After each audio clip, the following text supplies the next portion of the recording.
BCom प्रथम semester. गद्य शिखरण, रीढ़ की हड्डी एकांकी। एकांकी का सारांश कुछ इस प्रकार है। लेखक है जगदीश चंद्र माथुर। इनका जीवन परिचय आपको डिस्क्रिप्शन बॉक्स में दिया हुआ है, उससे आप सहायता ले सकते हैं।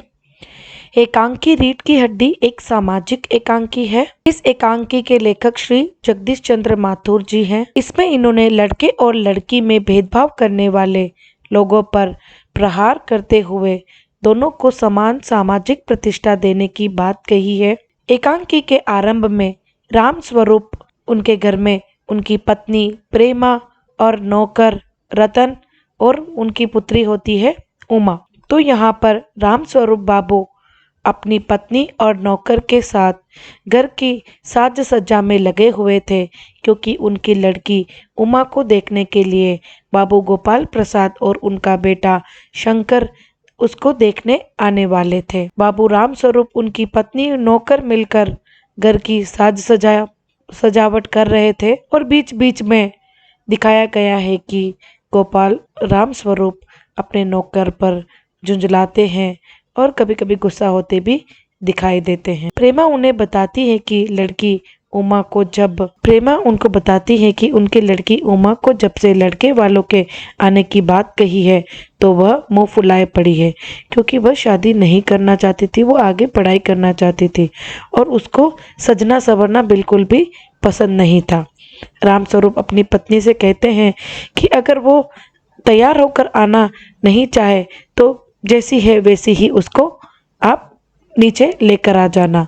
और लड़के वालों के सामने उन्होंने उनकी बीए तक की पढ़ाई वाली बात को भी छुपाने के लिए कहते हैं, क्योंकि वे जानते थे, वे प्रेमा से कहते हैं कि लड़के वाले जो बहुत बड़े वकील थे बाबू गोपाल प्रसाद, लेकिन उनको लड़की मैट्रिक तक ही पढ़ी लिखी चाहिए थी। उनकी तकियानुसी सोच को वे जानते हुए भी वह अपनी बेटी को देखने के लिए घर पर बुलाते हैं। और उनका बेटा शंकर बीएससी के बाद लखनऊ में ही मेडिकल कॉलेज में पढ़ता था। उसकी आवाज़ पतली और खिसियाट भरी है, झुकी हुई कमर उसकी खासियत है। उसके दोस्त भी उसको बैकबोन कहकर पुकारते हैं।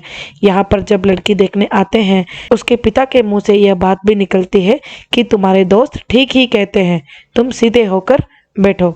और इसी बीच दोनों राम गोपाल और शंकर दोनों राम स्वरूप के घर आते हैं और राम स्वरूप उनकी आवभगत करते हैं, उनकी प्रशंसा करते हैं। दोनों में बहुत बातचीत होती है। पुराने ज़माने को लेकर वे बातचीत करते हैं और थोड़ी देर बाद वे शादी को लेकर वे कहते हैं कि बिजनेस की बात हो जाए। राम स्वरूप उनके लिए नाश्ता लेकर उनकी सेवा भी करते हैं। कुछ इधर उधर की बातों में गोपाल प्रसाद स्पष्ट कहते हैं कि उन्हें कम पढ़ी लिखी लड़की चाहिए। वे सोचते थे कि लड़कियों को पढ़ाना लिखाना बेकार है, पढ़ाकर उनको कमाना तो नहीं है, क्योंकि कमाकर लाना सिर्फ पुरुषों का काम है। स्त्रियां तो केवल घर गृहस्थी संभालना है। अगर स्त्रियां भी बाहर कमाने चली गई तो घर गृहस्थी कौन संभालेगा, ये उनकी सोच थी। शिक्षा का प्राप्त केवल लड़कों का अधिकार है, लड़कियों का नहीं। उनका लड़का शंकर भी इस विचारधारा को समर्थन करता था। थोड़ी देर के बाद राम स्वरूप अपनी बेटी उमा को आवाज लगाते हैं। पान की तस्तरी हाथों में लिए उमा अत्यंत सादे कपड़ों में आती है।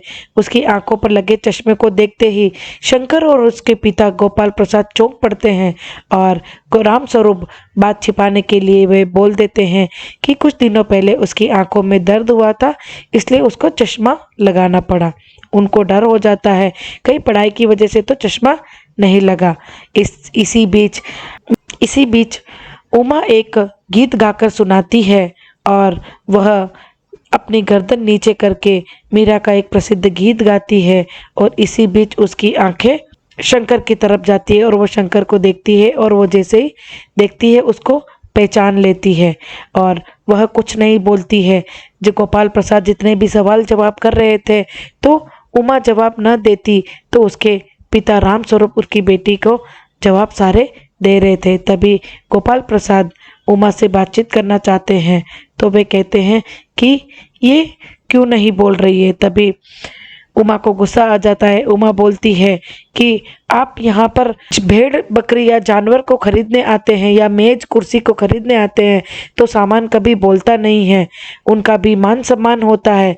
इस प्रकार तरह तरह के सवाल पूछकर आप उन्हें अपमान कर रहे हो, यह उचित नहीं है। गोपाल प्रसाद जाने के लिए उठ जाते हैं। तब उमा उन्हें बताती है, जिस लड़के के लिए सर्वगुण संपन्न लड़की आप चाहते हैं वह उनका लड़का लड़कियों के हॉस्टल के इर्द गिर्द ताक झाक करता हुआ कई बार पकड़ा गया है। गोपाल प्रसाद को पता चल जाता है कि उमा पढ़ी लिखी थी। वे राम स्वरूप से कहते हैं उन्होंने उनके साथ धोखा किया है। कहकर वे दरवाजे की ओर बढ़ जाते हैं। उमा कहती है, जाइए और अपने बेटे की रीढ़ की हड्डी चेक कीजिए कि वो है भी या नहीं। बाबू गोपाल प्रसाद के चेहरे पर बेबसी का गुस्सा और शंकर के चेहरे पर रुआसापन आ जाता है। दोनों बाहर चले जाते हैं। रामस्वरूप वहीं कुर्सी पर दम से बैठ जाते हैं। उमा भी रोने लगती है। घबराई हुई प्रेमा वहां पहुंचती है। तभी उनका नौकर आ जाता है। वह मेहमानों के लिए मक्खन लेने गया हुआ था। सभी रतन की ओर देखते हैं और एकांकी की समाप्ति यही हो जाती है। इस एकांकी की कुछ विशेषताएं हैं जो इस प्रकार है। पहली विशेषता, सामाजिक खोखलेपन को दिखाया है। एकांकीकार का तीखा व्यंग्य दिखाया गया है। तीसरी विशेषता, विवाह को व्यवसाय समझने वाली मनोवृत्ति पर भी व्यंग्य किया गया है। चौथी विशेषता, अपने आत्मसम्मान के लिए निर्भीकता से जवाब देना उचित बताया है। पांचवी विशेषता, लोगों की स्त्री शिक्षा को लेकर उनकी सोच के बारे में बताया है। छठी विशेषता, स्त्रियां परिवर्तित स्थितियों में अपने पैरों पर खड़ी हो रही है। ये इस एकांकी की विशेषताएं हैं। चरित्र चित्रण, उमा का एकांकी की नायिका है, पढ़ी लिखी और समझदार है। सजना संवरना उसको पसंद नहीं था। स्पष्टवादिता थी, निर्भीक और साहसी थी, आज्ञाकारी, गुणवती, आत्मसम्मान की रक्षा करने वाली। इसके अंदर आपको एक्सप्लेन करना पड़ता है एक एक पॉइंट को डिटेल से, तो आप इस वीडियो के पहले भाग की सहायता ले सकते हैं सारांश का।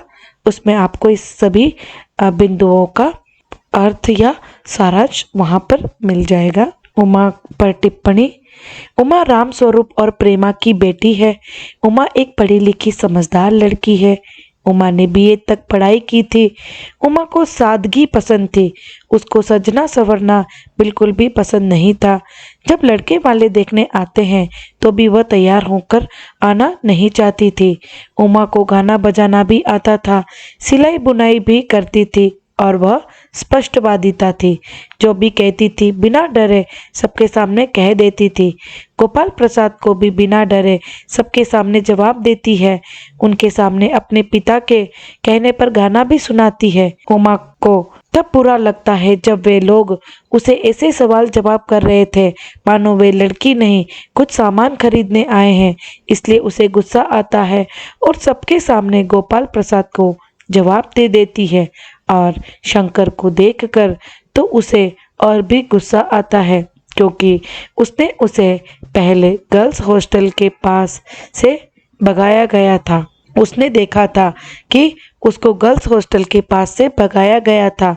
तभी उमा उनके जाने पर भी दुखी नहीं होती है और अंततः वह अपने पिता को उदास देख रोने लगती है। वह अपने लिए लड़ती नजर आती है। प्रेमा पर टिप्पणी, प्रेमा उमा की माँ थी और रामस्वरूप की पत्नी थी। वह सीधी सादी एक घरेलू महिला थी। वह ज़्यादा पढ़ी लिखी नहीं थी। अपनी बेटी को ज़्यादा पढ़ाने की बात भी करती यहाँ दिखाई देती है। वो एक आदर्श पत्नी थी। अपने पति का कहना कभी नहीं टालती थी। उसको तो ये तक पता नहीं था कि लड़का कौन है, कहाँ तक पढ़ाई की है, क्योंकि उसको अपने पति पर पूरा भरोसा था। लड़के वालों के आने की खबर सुनकर वो भी घर की तैयारियां करती नजर आती हैं और उनके लिए नाश्ता और खाने का सभी घर में ही बनाती है। इससे पता चलता है कि वह गृह कार्य में भी निपुण थी और उमा के रोने पर वह उसकी चिंता करती भी नजर आती है। रामस्वरूप पर टिप्पणी, रामस्वरूप उमा के पिता हैं। उनकी पत्नी का नाम प्रेमा था और उमा के पिता थे। उनको अपनी बेटी के रिश्ते को लेकर चिंतित दिखाया गया है। वे शुरुआत में लड़के वालों के आने से पहले की सारी तैयारियां करते दिखाई देते हैं।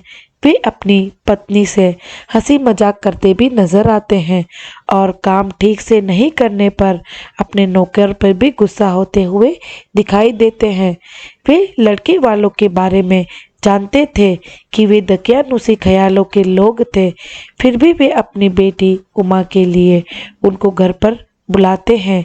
यहाँ तक कि लड़के वालों से यह भी झूठ बोलते हैं कि उमा उनकी जो बेटी मैट्रिक तक ही पढ़ी है, लेकिन उमा ने बीए तक पढ़ाई की थी और वे चश्मा लगाने की बात पर भी झूठ बोलते दिखाई देते हैं। और उमा के लड़के वालों के सामने बोलने पर उमा पर गुस्सा भी हो जाते हैं और अपनी बेटी के बारे में लड़के वालों के सामने बढ़ा चढ़ाकर वर्णन करते हैं और अंततः रिश्ता टूटने पर वे दुखी भी नजर आते हैं। गोपाल प्रसाद पर टिप्पणी। गोपाल प्रसाद शंकर के पिता हैं। वे पेशे से बड़े वकील थे। उनका एक लड़का था जिसका नाम शंकर था। वे शंकर के लिए उमा को देखने के लिए रामस्वरूप के घर जाते हैं। वे स्वयं तो पढ़े लिखे, लेकिन उनको लड़की मैट्रिक तक ही चाहिए थी, अर्थात मैट्रिक तक ही पढ़ी लिखी लड़की चाहिए थी। उनका मानना था कि पढ़ी लिखी लड़की तो मेम साहब की तरह होती है और उनके नखरे भी ज़्यादा होते हैं, इसलिए वे अपने बेटे के लिए ज़्यादा पढ़ी लिखी लड़की नहीं चाहते थे। और वे उमा को इतने सवाल पूछते हैं जैसे कोई सामान खरीदने आए थे। वे दोनों उमा का चश्मा देखकर चौंक जाते हैं। वे अपने बेटे को झुककर बैठने पर डांटते हैं। जब उनको पता चलता है कि उमा की पढ़ाई को लेकर, तो वे रामस्वरूप पर नाराज होते दिखाई देते हैं, लेकिन अपने बेटे को वे एक बात नहीं पूछते कि वह कॉलेज के पास क्यों गया था। उल्टा रामस्वरूप पर नाराज होते हैं कि आपने अपनी बेटी की पढ़ाई से लेकर सच्चाई हमसे छुपाई है, और वे बिना रिश्ता किए वहां से निकल जाते हैं। 1 अंक के प्रश्नोत्तर। रीढ़ की हड्डी एकांकी के लेखक कौन है या एकांकीकार कौन है? जगदीश चंद्र माथुर। उमा के पिता का नाम क्या था? रामस्वरूप। या रामस्वरूप कौन थे? उमा के पिता और प्रेमा के पति। उमा की माँ का नाम क्या था? प्रेमा। या प्रेमा कौन थी? तो रामस्वरूप की पत्नी या उमा की माँ। उमा को देखने आने वाले लड़के का नाम क्या था? शंकर। शंकर के पिता का नाम क्या था? गोपाल प्रसाद। रतन कौन था? उमा का नौकर था। या उमा के नौकर का नाम क्या था? रतन। रामस्वरूप के अनुसार कौन सी 2 चीजें एक तरह की बताई है? स्त्री और ग्रामोफोन। उमा को कौन देखने आने वाले थे? लड़के वाले। शंकर कौन था जो उमा को देखने आया था? शंकर के पिता का नाम गोपाल प्रसाद था। रतन कौन था? रामस्वरूप के घर का नौकर। उमा कहाँ तक पढ़ी थी? बीए तक। उमा को किससे नफरत थी? सजने संवरने या पाउडर लगाने से। रामस्वरूप ग्रामोफोन किसे कहा है? अपनी पत्नी को। प्रेमा कौन थी? रामस्वरूप की पत्नी या उमा की माँ। पाउडर का व्यापार किससे चलता है? आजकल की लड़कियों की वजह से। ये किसने कहा था? ये गोपाल प्रसाद ने कहा था।